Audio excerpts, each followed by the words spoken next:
Upang mapanatili natin maganda ang takbo ng swerte or prosperity at blessing sa ating buhay, meron akong pampaswerte tip na akin pong isi-share sa inyo.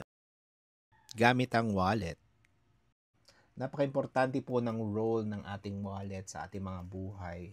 So, we must cleanse it and make it free from negative energy. Kasi sometimes, hindi natin maiiwasan na napapasukan to ng negative energy sa pamamagitan ng pagpasok ng pera or salapi na nanggagaling sa iba. So, let's proceed sa sinasabi kong pag-cleanse ng ating wallet. First thing we're going to do is inspectionin po natin yung ating wallet. Ito po ba ay may sira na or buo pa? Kapag may sira na po ang wallet, palitan nyo na po. So for first step, tatanggalin po natin yung mga ATM cards natin sa ating wallet. Make sure na kapag itong wallet na to inilalagyan nyo ng cash, only ATM na cards lang ang ilalagay nyo rin dito sa wallet na ito. Huwag po kayong maglalagay ng credit cards. Yung credit cards, set it aside or ilagay nyo po sa isa pang wallet na credit cards lang ang laman. So make sure na natanggal po yung mga cards at kung anong-anong pampaswerte na nandyan sa ating wallet. Next step po natin, kung ang wallet nyo po ay katulad nung sa akin, may nilalagyan ng barya, tanggalin nyo na rin po yung barya. And make sure it's empty also. Next thing we're going to do is yung mga bills. Sa mga placement po ng bills, kung nakikita nyo po, ito po ay sama-sama ayon sa kanilang denomination from biggest to lowest. So, isa-isa po nating tatanggalin ito.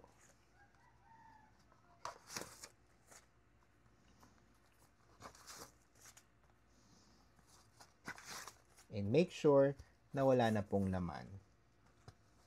Again, let's re-inspection our wallet kung ito po ay maayos pa. At kung maayos pa to, the next thing we're going to do is this.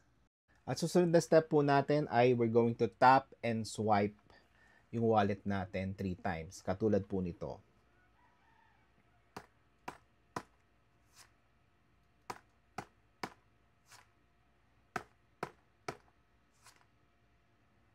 While you're doing the procedure na pinakita ko sa inyo, kani-kanina lang, ito po ay iisipin ninyo na nagtatanggal na ng negative energies dito sa wallet natin. So next step po natin ay mag-replenish po tayo ng laurel. Marami po tayong pampaswerte sa laurel. At isa po sa pinakapaborito kong gamitin ay ito po. As you can see, ito pong laurel na ito ay buo at meron po itong 4 na 8 sa mga sulok na ito. Then, nakikita nyo po ito, may triangle. So, maglalagay din po kayo ng triangle. Regarding panulat po, dito, any ink will do. Or any color will do. At next po, nakikita nyo po may initial na R. Ang initial po na R ay based po doon sa first name ninyo. Since Ruben po ako, R po ang nilagay ko po dito. Always remember, sa paggawa po nito, tayo dapat ay naniniwala sa proseso. Tayo po ay hihiling and we will say walang kapalit. And for our next step, kukunin na po natin ang ating wallet at ito po ang una nating ilalagay sa loob ng ating wallet. Make sure na paglalagyan po nito ay hindi masyadong nagagalaw. So ako, I'm always putting it here. Wala naman po kasi kung masyadong nilalagay dito. Pwede nyo rin pong ilagay ito or lagyan to ng plastic para hindi po siya mag-crack agad. At ilalagay po dito sa loob ng inyong wallet. Ang next step po natin ay ilalagay na po natin ang ating bills. So, ang paglagay po ng bills is according to denomination. Unahin po natin ang pinakamalaking denomination na mayroon po kayo.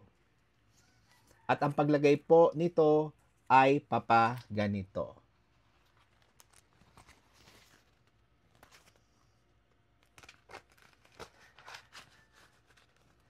Next, yung second na pinakamalaking bill na meron ka or bills na meron ka.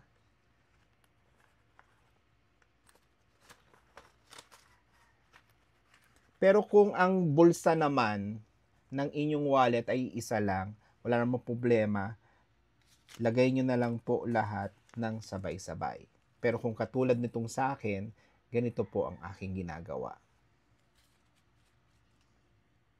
Kung nailagay na po lahat ng bills, next step po natin ay ilalagay na po natin yung ating barya kung meron pong lalagyanan ng barya sa ating wallet. And last but not the least, yung ating mga debit cards or yung ATM cards natin. Again, just a gentle reminder, kung ang wallet nyo po ay naglalaman ng pera, wag po dito sa same wallet nyo ilalagay ang inyong credit cards. Bagkos, ilagay yung mga credit cards nyo sa ibang lugar or ibang wallet. So, itong mga nilalagay ko ay ang mga debit cards po natin.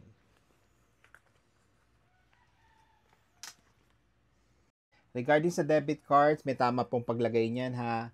Example, ang inyong pangalan ay nandyan. At ito po ang itsura ng inyong debit card. Ito po ay papasok ng papaganito. And if you're using a wallet katulad ng ganito, ang paglagay po ng ating debit card ay papaganito. Just make sure na ang paglagay po ay pabaliktad. Katulad din po ng mga bills dito sa ating wallet. Papaganyan. Medyo mahaba po itong ating video dahil step by step ko pong ipinakita sa inyo ang ating pampaswerte na pwede nating gawin sa ating wallet. And once na na-accomplish na po natin lahat or nagawa na po natin lahat, hahawakan po natin ang ating wallet at tayo po ay hihiling dito. At ang pinaka-final na ating sasabihin ay walang kapalit. Please do this if you believe in the process. It is always important na ang lahat ng ginagawa natin sa buhay ay ating pinaniniwalaan. Because without paniniwala, nothing will happen. Again, this is Angel Card 88 saying love and light to all, and blessed be mga kaswerte.